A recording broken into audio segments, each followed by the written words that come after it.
"You're such a disgrace, Mom," I remember her saying, loud enough for the whole party to hear, but she wasn't talking to me. She was talking to my grandmother, her own mother, just because Grandma had handed her a book instead of diamonds.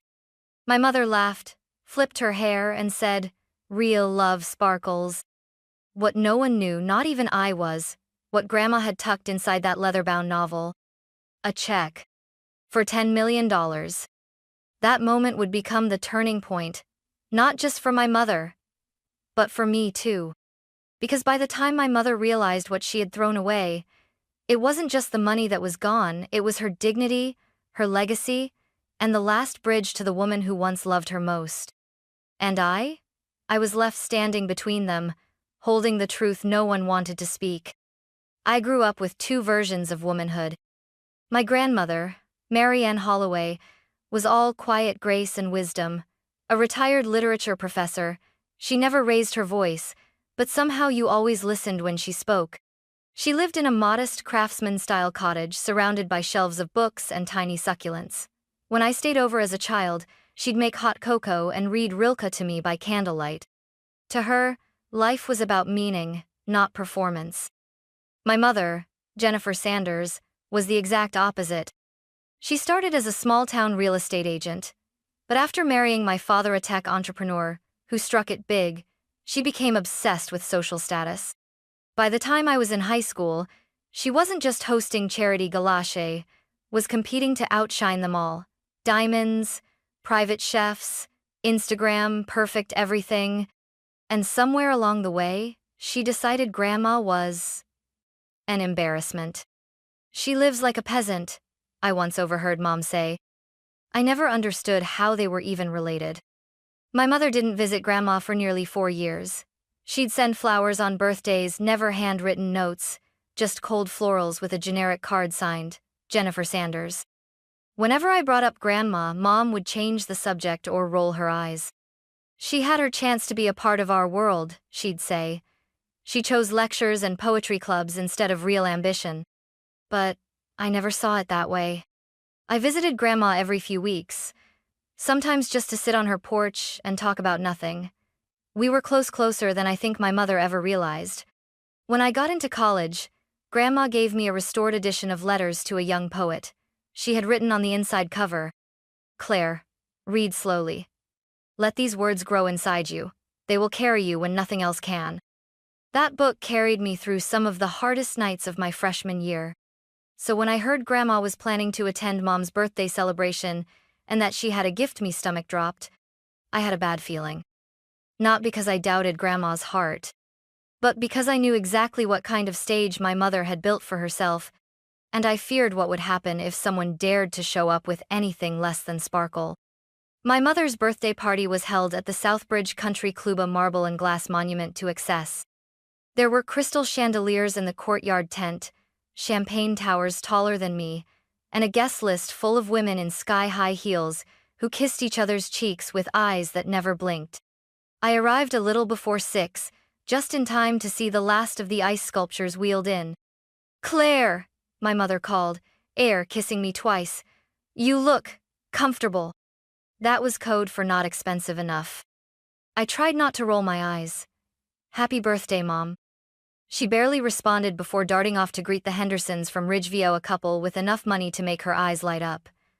The party had barely started, and already I could feel the tension in the air.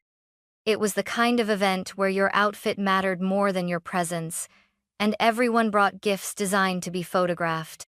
Jewelry, designer handbags, weekend spa retreats. All of them stacked like trophies on a long mirrored table. And then I saw her Grandma, standing near the edge of the tent, in a pale blue dress that reminded me of forget-me-nots. She clutched a small gift wrapped in brown paper, tied with twine. I walked up to her, trying to hide the sudden lump in my throat. "You came," I whispered. She smiled and touched my arm. "Of course I did. She's still my daughter." I looked at the gift in her hands. "That's a book," she said. "But not just any book. One Jennifer loved as a teenager.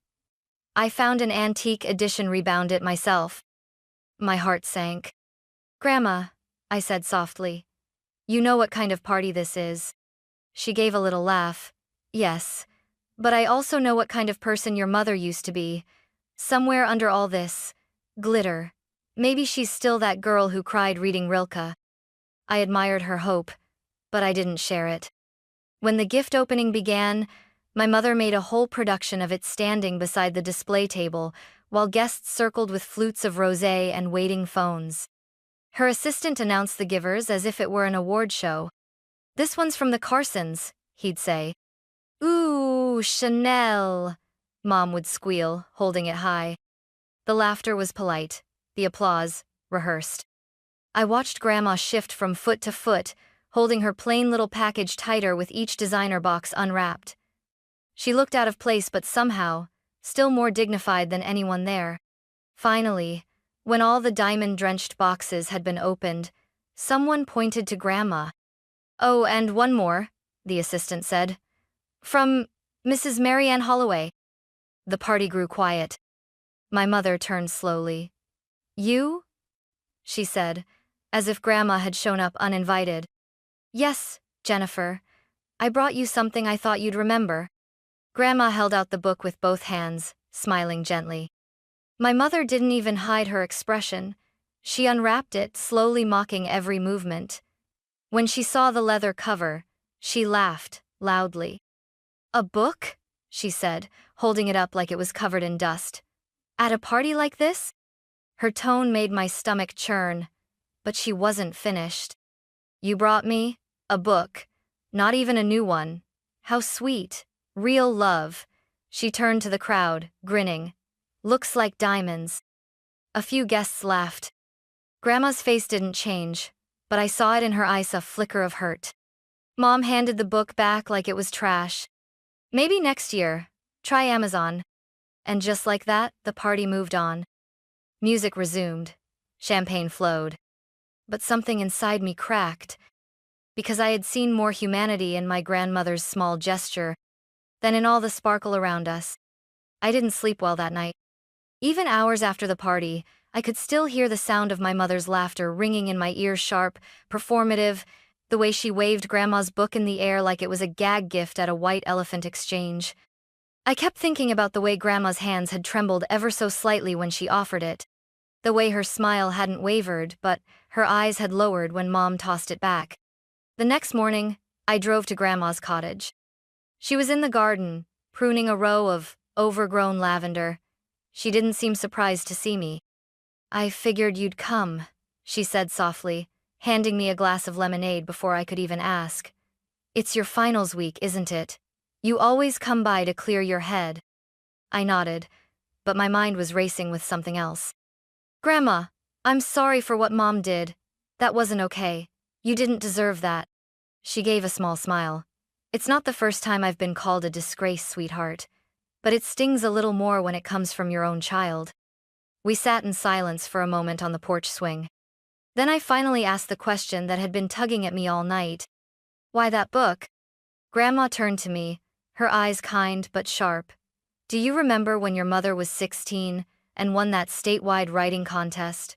The prize was a copy of Letters to a Young Poet.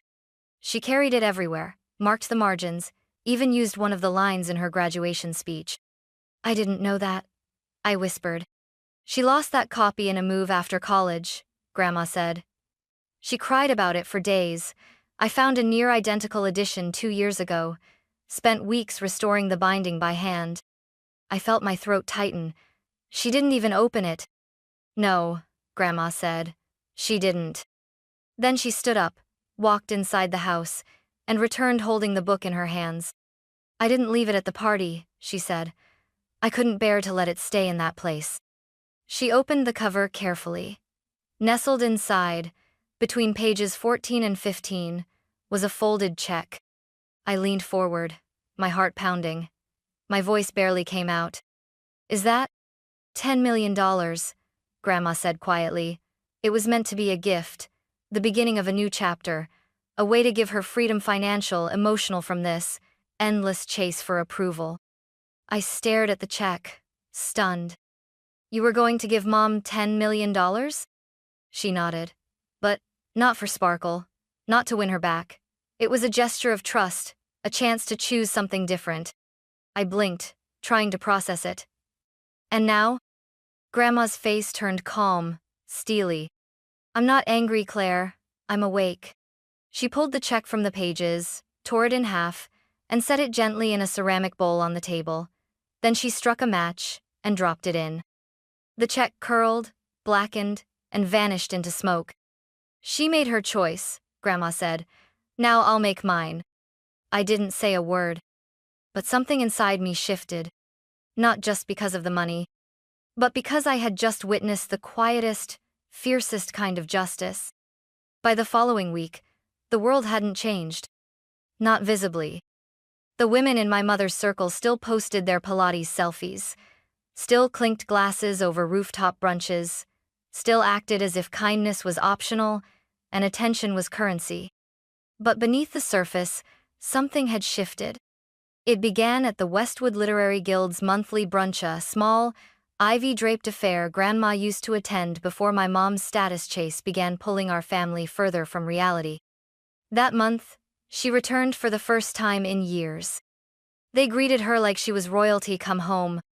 Margaret Ellison, the wife of a retired senator and not someone easily impressed, leaned in across the scone tray and asked delicately, "How was Jennifer's party? I heard it was quite the production." Grandma didn't gossip. She never did. But her restraint made the few words she chose hit harder. "It was beautiful," she said, in a way that made me ache. They leaned closer.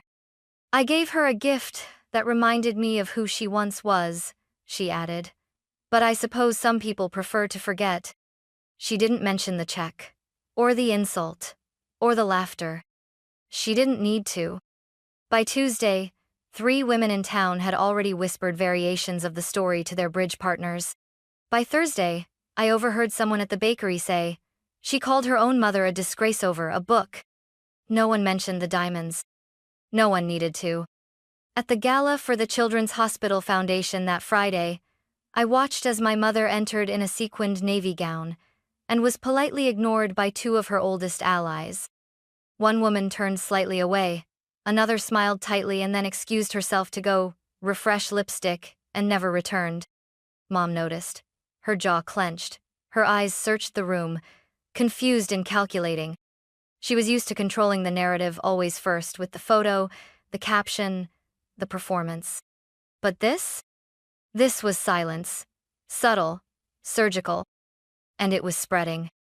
That night, when I got home, I found Grandma sitting at her desk, scrolling through scholarship grant proposals on her old laptop. "You're starting the foundation," I said. She looked up, smiled. "Not starting, reviving." "The Marianne Holloway Fund?" She nodded. "It was something I began before your mom was born. Back when I thought my work could ripple outward. I shelved it after she moved out, but I've kept the records, the contacts, the vision." "And the 10 million?" I asked quietly. "Already redirected. The paperwork went through this morning. It's an irrevocable trust now." She sipped her tea. "It'll fund students who want to serve others. Social workers, teachers, counselors. Not the flashy ones, but the ones who change lives one conversation at a time." I swallowed hard. "She's going to find out." Grandma nodded. "Yes, but that won't be the worst part." "What will?" She looked at me, calm as ever. That she had it in her hands, and threw it away. It didn't take long.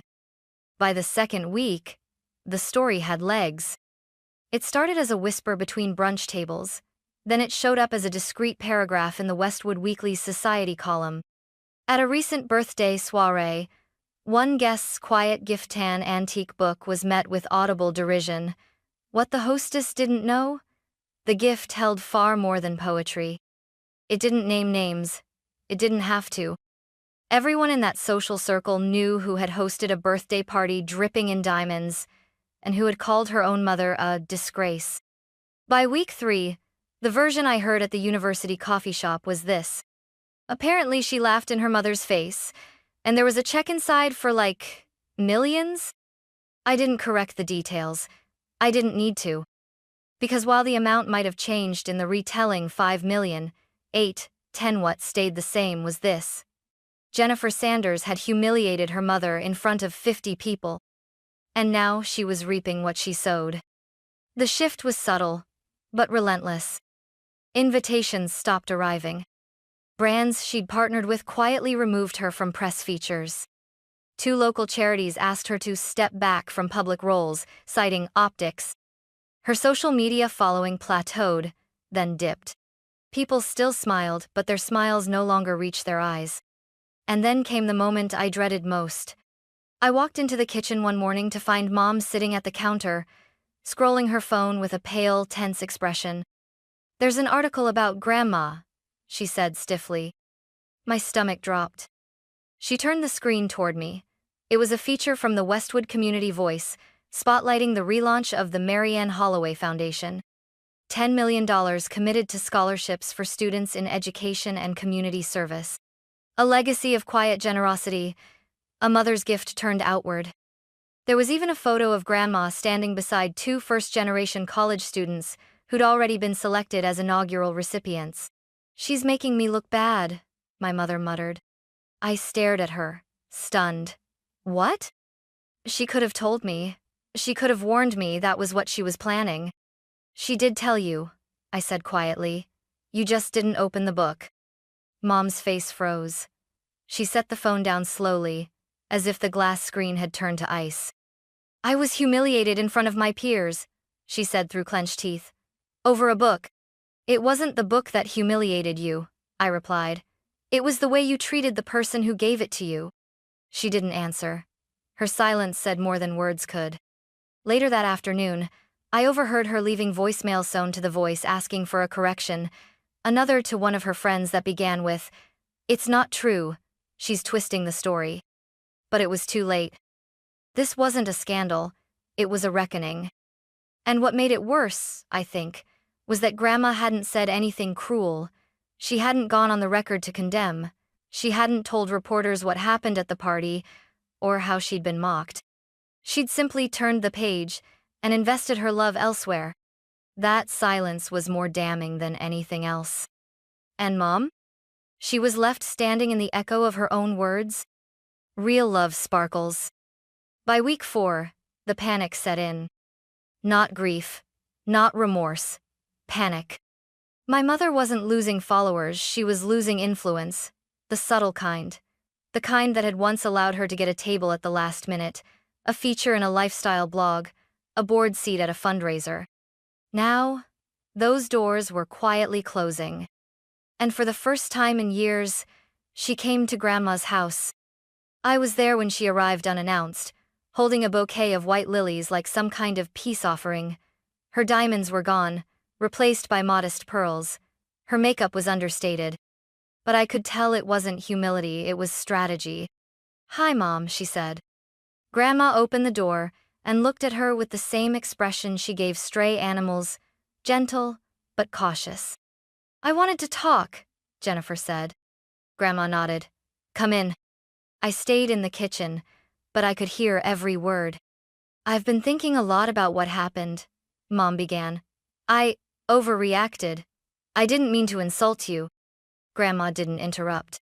"And I found out about the check," Mom added quickly. Why didn't you tell me? Why didn't you say something right there?" "Because love doesn't need an announcement," Grandma said softly. "It's not a show. You either feel it or you don't." Mom's voice dropped to a whisper. "I thought you were trying to humiliate me." Grandma shook her head. "No, Jennifer. You did that all on your own." There was a long silence. Then came the real question. "Is it too late?" Mom asked. "To cash the check?" Grandma said. "Yes." She paused. But not too late to reflect. It wasn't the answer Mom wanted. She stood, jaw tight, smoothing her blouse like a curtain dropping on a failed scene. "I just wanted to fix this," she said. Grandma looked at her with kind eyes. "Then start by understanding what was broken." And just like that, Mom walked out again. This time, there was no slammed door, no dramatic exit, just quiet footsteps across the gravel, and the soft hum of her car disappearing down the street. When I returned to the living room, Grandma was still sitting in her chair, sipping her now cold tea. She didn't come for me, she said. She came for her reputation. I nodded. But maybe, Grandma added, one day, she'll come back for something real. 2 weeks later, Grandma received an invitation.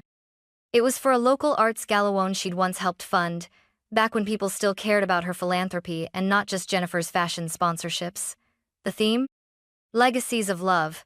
I knew right away she wouldn't miss it. And I knew Mom would be there. Jennifer had recently been added to the board of that very gala and obvious PR move. I saw the glossy Instagram photos, her in a champagne-colored gown, arm linked with the city's socialites, smile polished to perfection. But what she didn't know was this. Grandma had made a last-minute change to the program. A quiet addition to the Legacy Spotlight. That night, we arrived together. Grandma wore the same lavender silk scarf she'd worn on her 80th birthday. No fanfare, no entourage, just dignity. The ballroom buzzed with glittering gowns, chandeliers, and curated laughter. When Jennifer spotted us entering, her expression flickered surprise, then calculation. "Mother, Claire," she said, sweeping toward us. "You made it!" Grandma smiled gently. Of course. Jennifer took a glass of champagne from a passing tray and leaned in. "I didn't think you'd want to come. After everything." "I wouldn't miss the part where you speak," Grandma replied. Jennifer froze, then laughed lightly. "Oh, I'm just introducing the legacy honoree." "That's you," I said quietly. "What?" But before she could process that, the host stepped up to the podium. "Tonight," the host said, "we honor someone whose legacy lives not in handbags or headlines, but in pages and principles." The lights dimmed. A video began playing. It was Grandma, sitting in her reading chair. The interview had been recorded just a week earlier. She spoke of love, dignity, and the power of quiet endurance. About how wealth without warmth is a hollow gift. About the birthday book and the check inside. The room went still. "She gave me a book," Grandma's voice said. "Because she thought a check wouldn't look like love. But I knew it was both, a gift and a mirror. I just wanted her to look into it." I looked across the room. Jennifer's face had gone pale. A few murmurs stirred, people whispered, eyes turned. She stood quickly, whispering to a coordinator, "Shut it off." But it was too late. The video ended with a still image, Grandma holding the open book, the corner of the check peeking from the pages. Applause erupted. Some out of respect, others out of discomfort. Jennifer rushed to the podium, her voice faltering. "Thank you for that heartfelt message," she managed. "My mother has always had a flair for the dramatic." Dead silence. Then Grandma stood. She didn't raise her voice. She didn't shame her daughter. She simply walked to the front, gently removed the mic from Jennifer's hand, and said, "Tonight isn't about drama, it's about remembrance. So let us remember what love looks like when it's quiet, when it's real, when it gives, without needing a camera flash." The applause this time wasn't confused. It was thunderous. Jennifer left before dessert. And that night, as I sat with Grandma in the back seat on the ride home, I asked, "Was that revenge?" She shook her head. "No, that was truth. And truth doesn't need to shout." In the weeks after the gala, something unexpected happened. Not to Jennifer, her social fall continued, quiet and bruising, but to me. I started receiving messages. Emails from young students, artists, single moms in community colleges, people who'd read about the Marianne Holloway Foundation and wanted to thank her. And some who wanted to thank me for standing by her. I hadn't done anything flashy, I'd just stayed. One of the letters read, "Your grandmother's story reminded me that love isn't always loud. Sometimes it shows up in the smallest, most powerful ways." That line stuck with me. Because that's exactly what Grandma did. She showed up in tiny, powerful ways. A book at a birthday party, a check no one saw, a smile through humiliation, a hand extended without demand. One morning, I came downstairs to find her in the sunroom. sipping Earl Grey and marking pages in a new journal. She looked up. I was waiting for you. For what? She handed me a plain envelope. Inside was a letter. Handwritten. Familiar. Looping script. Claire. I always knew you saw people for who they really were, not just who they performed to be. That's something I see in myself too. I know I gave away the money. That was never meant for Jennifer, not because I don't love her, but because she'd already decided what love meant to her, and it wasn't this. But you. You were the one who stayed after the laughter died down, who sat with me when the world was quiet. That's why I've named you executor of the Foundation's next chapter. It's yours now, not the check, the choice. Choose what lasts. With love? Grandma. I looked up, stunned. You want me to? Grandma smiled. Run it. Shape it. Grow it. The money is spent, but the mission is yours. And just like that, the inheritance I received had nothing to do with luxury or nameplates. It was legacy in motion. It was trust. It was love. My mother called a few days later. I didn't pick up. Instead, I sent a text.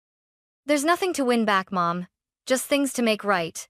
When you're ready for that, I'm here. She didn't respond. But this time, I wasn't waiting. I had a program to build, a scholarship dinner to organize, a stack of letters to reply to. And most of all, I had a grandmother watching from across the room, a book in her hand, a smile on her lips, and a quiet pride that no party could ever buy.